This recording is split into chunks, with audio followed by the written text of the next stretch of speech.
Hello everybody, I am back again today, this time reacting to a video recommended to me by QDTV2 about a show and movie series I used to really like, and that is Dark Shadows.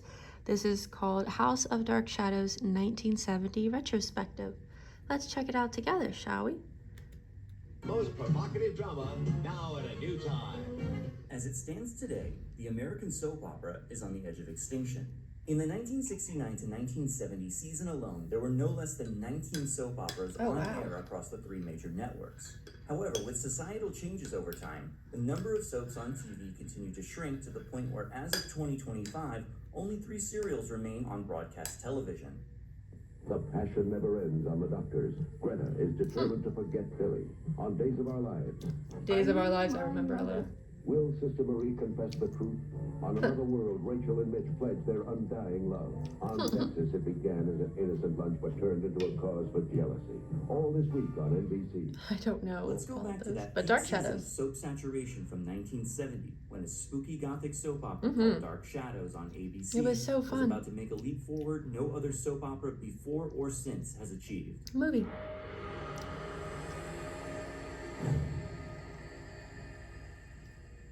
Cinecrisis. That's who made this video. Oh, Collinwood. It's good to be back. House of Dark Shadows. Barnabas. Where death Willie Loomis. is a way of life. What a promo.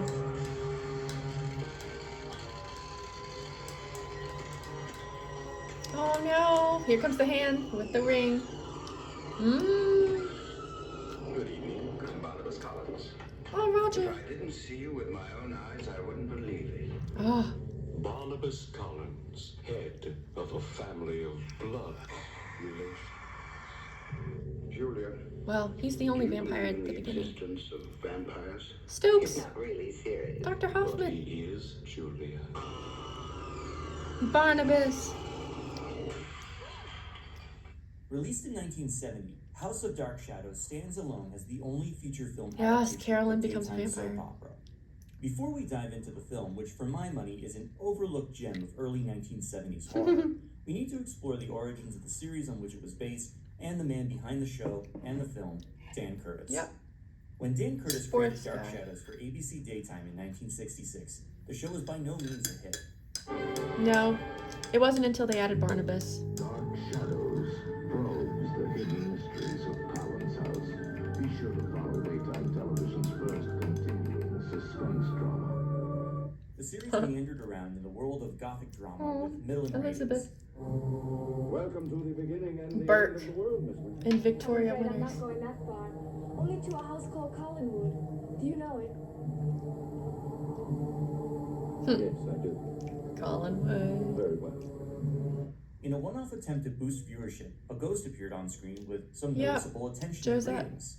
The series entered the realm of the supernatural yet again when the character Laura Laura the Collins Phoenix. emerged as an immortal phoenix. Yep. And after that, the David. fix was in. Dark Shadows was now a horror soap, and Curtis resolved to add a vampire to the world of Collinwood. Yep. Needless to say, the show would never be the same. Nope.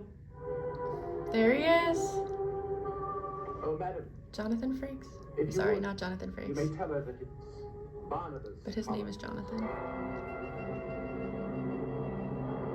Barnabas The Collins. linchpin to the success of Dark Shadows on television was, of course, the introduction of vampire Barnabas Collins, awakened from his 200-year slumber into the modern world. Carolyn. As played by Jonathan Frid, Barnabas ignited a pop Jonathan culture Frid. I was zeitgeist. close. Although he started out purely as a villain, meant to exist only on a temporary basis for the latest story arc, Barnabas' popularity ultimately saved the show from He cancellation. took over the show. Over time, Barnabas became a more sympathetic character, as a tortured soul who eventually morphs into an anti-hero protagonist for the series. It may seem hard to believe, but Jonathan Frid as Barnabas was something of a sex symbol in the late 1960s. The world rests when the darkness falls. Everything seems to be at peace. Perhaps that's why I prefer the darkness to the daylight. The gentle rays of the moon to the violence of the sun. House of Dark Shadows in many ways fulfills the original intent of the Barnabas saga on the series. Yeah, making By him... existing out of continuity from the show, it repackages the sprawling soap opera into a more digestible format of 90 minutes, taking the best story Everybody beats and gets ideas turned. without the baggage and filler of a daytime soap. And by virtue of being a feature film, Carolyn. even with a modest budget, the quality control and violence level are amplified by multitudes to great effect. All the blood. Oh. Dark Shadows made no bones about its propensity to borrow from great works of literary fiction as its inspiration. Oh, yeah. Indeed, having loosely adapted the works of Frankenstein. Charlotte Bronte and Henry James into the workings of the show. So it would come as no surprise that Bram Stoker's Dracula serves as the basic model for the Barnabas story, even if it's taking more from the Todd Browning Universal film adaptation than from Stoker's novel itself. I bid you welcome. This was true for the series, but the movie's ability to play faster and looser with the lives of our characters allows it to really take full advantage of the material. You can see this in both the way House of Dark Shadows follows the general outline of Dracula, along with a few specific examples. Oh. In the broader sense, the story is about a centuries-old vampire who enters the modern world looking for a bride, whom he will stop at nothing, including murder, to take for his own. Both Dracula and Barnabas take up residence in brooding Gothic estates, Carfax Abbey and the Old House of Collinwood, respectively, relishing in these mansions' decay and decadence from the past. Along the way, both monsters prey upon their unsuspecting host and relatives, turn lovely young innocent women into undead creatures of the night in acts of passionate lust. Carolyn Stoddard and Maggie Evans can be seen as proxies for Lucy Weston and Mina Seward, respectively, in that regard. This analog between Carolyn and Lucy I personally found to be the most intriguing, as both women get ferociously swept up by the animal magnetism of the vampire that ultimately leads to their death and rebirth as monsters themselves, before then hunting and preying upon their former friends and family. I'm beginning to wonder, Cousin Barnabas, if I shall ever know you at all. There's so much about you that I'm dying to know. Dun dun dun. Laugh all you like. I think he's fascinating. Even post-mortem, the comparison persists as the vampiric Carolyn, decked in virginly white, mimics the appearance of Lucy, the lady in white, who terrorizes small children in a London park, just as Carolyn stalks her young cousin David. And of course, what Dracula analog would be complete without its own Van Helsing, provided here by Thayer Davis, Professor T. Elliot Stokes, in a masterful display of bravado and authority. I believe Carolyn was destroyed by a vampire. And tonight she walks as one of the living dead. There's no animal in this area that attacks people for their blood. There's no animal that strangles its victims. Maggie Evans bears an astonishing resemblance to Josette. Jeff/Peter I'm Bradford. convinced that tomorrow evening, the anniversary of Josette's death, Barnabas Collins intends to take a bride. Oh my gosh. Among Dan Curtis' filmography, He's so House of Dark creepy. Shadows remains some of his strongest work, in my opinion.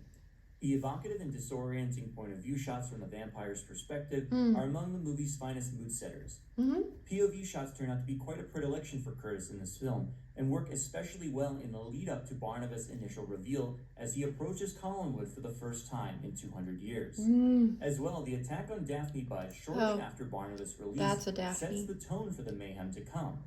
Shot with voyeuristic intent from the killer's viewpoint, mixed with shaky cam tracking shots, our victim seemingly escapes the suspected danger in the outdoor environment by making it to the safety of her car, only to meet her end within its confines.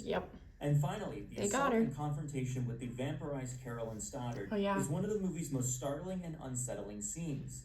Masterfully staged and directed, it rivals anything from contemporary Hammer films of the day, culminating with a brutal and bloody staking through the heart by the clinical and cold Professor Stokes, as police and even family stand by as witnesses. Quite upsetting to me when I first saw this movie as a teenager was the film's rather flippant attitude about disposing of a large number of its core characters. On TV, especially in a daily soap opera, it would be rather unthinkable to kill off so many characters in such a short time span. But here, they clearly weren't thinking about making any direct sequels with this cast. By the end of the movie, no less than Carolyn Stoddard, Roger Collins, Dr. Hoffman, Willie Loomis, and Professor Stokes are dead, least of all Barnabas Collins himself. If there is any flaw to House of Dark Shadows, my only quibble would be the restoration of Barnabas to villain status after he became a much more multifaceted character on the show and in spin-off media like comic books and novels. Oh wow, I was I've pleased never that read more those. so than I remembered on prior viewings, Barnabas is still nonetheless first presented partially as a sympathetic character, especially during the scenes where Dr. Hoffman's she's treatments working on him. allow him to regain some semblance of his humanity. But he's ultimately betrayed and persecuted by everyone else, and as a result, reverts to his monstrous ways. Despite his inherent murderous impulses, Barnabas usually doesn't attack his family unless provoked. Yeah, But unless the he's incessant desperate for nosiness blood. of Carolyn Stoddard, inserting herself into Barnabas' affairs, forces his hand. Get her out, Willie. She is decimated this world. Yep. And as a result, because he needs to be vanquished in the end by a hero to save Maggie, that task falls to one of the many interchangeable and bland non-leading men from Dark Shadows lore. In House, that distinction goes to Roger Davis as Jeff Clark. Yeah, he was about as Jeff here. charismatic Okay. as a block of wood. One punch and nothing. Maggie, your drink? Thank you, Jeff. Do you two know each other? Yes, we do. Another great He had a thing better about arc in the Dark show Shadows is the connection Peter with the Bradford. television show. The movie begins almost exactly like an episode of the series, with the memorable theme song and a long shot of the foreboding Collinwood mansion while the title appears on screen. In red. That great music, lifted directly from the show, perfectly fits the eerie tone of the film. Yep. In fact, the music is especially impactful because of the way it binds the movie to the show. Had this movie been directed by someone unconnected to the Dark Shadows, It would have mythos, felt really the different. inclination to eschew the television series score in favor of something more cinematic might be inherent.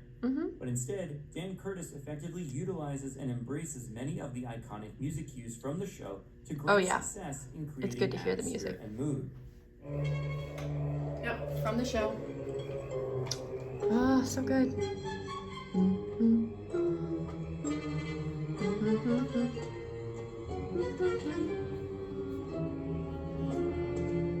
Moving on to the characters, Maggie. our heroine is Maggie Evans, played by Catherine Lee Scott. This Yes. cinematic version of Maggie essentially combines two series roles into one as a matter of convenience and practicality. Probably Scott plays Victoria both the original Winters. television character of Maggie, as well as adopting some attributes of the Yeah, Collins family's Vicky. original governess, Victoria Winters. Alexandra Molk, who played Winters, was a staple of the show since its premiere episode, and in fact opened the narrative for most early episodes. Yep. But it's since departed Dark Shadows by the time of the film. And after all, since Maggie Evans was always the object of Barnabas' desire due to her resemblance to his Josette. long-lost love, Josette, it just makes the most sense to transplant She her was to great. Hollywood to serve in both roles instead of figuring out a convoluted way to explain Loved her her. presence. Otherwise, one of my favorite characters in both the show Willie. and the movie is John Carlin He's as Willie great. Loomis, the groundskeeper who unwittingly resurrects Barnabas and becomes his Renfield-like caretaker. Loomis is by nature an unsavory character, to say the least, He's even in his creepy. extensively toned-down version for the movie. In the show, Willie was essentially a drifter who arrives at Collinwood with his friend Jason McGuire, who's blackmailing the matriarch of the family, Elizabeth Collins Stoddard. He weasels his way into Collinwood and presents as a major source of anxiety for the family in the pre-Barnabas days. But after his transformation into Barnabas' servant, Willie undergoes an actual metamorphosis of character and becomes an extremely sympathetic and surprisingly likable character. Yeah, who he at goes times through a tries lot. to mitigate his master's evil deeds. He does as try is to help. replicated in the film. However, despite all of this, he ultimately remains a simpering, weak, and ineffectual fool. When tasked with containing an envious and unpredictable vampire Carolyn, Willie fails rather spectacularly, igniting a chain reaction of events that leads to Barnabas' ultimate destruction. Although portrayed as a beta who at one point ends up giving his own life for his master, his final act of redemption gives him enough courage to turn the tables on Barnabas and destroy him along the way, which makes him even more of a tragic figure. You tried to send her away from me, Willie! Oh, no. Yeah, Willie was always getting beaten up by Barnabas. It was quite an abusive relationship. And all the blood was really, really excessive in the movie. Barnabas may be looking for love, or at least what he believes to be love, but goes about it in the worst way possible, through lustful coercion. Indeed, the fight of the vampire has always had a sexual connotation to it, and Barnabas uses this motif to great effect, especially near the film's climax. Maggie Evans, the object of Barnabas' desire, is basically a modest and good girl at heart, seemingly devoted to her bland and safe fiancé. However, Barnabas, desperate to remake her in the image of Josette Dupre, his true love, lost hundreds of years before, corrupts her innocence. After Barnabas is turned into a hideous and wrinkled old man by a jealous and scorned Dr. Hoffman, he begins his corruption by biting and drinking the blood of Maggie to rejuvenate his youth. Although Dr. Hoffman herself is at hand more conveniently as a source of blood, he instead decides to kill her. the doctor, who he feels no sexual attraction to, as punishment for her betrayal.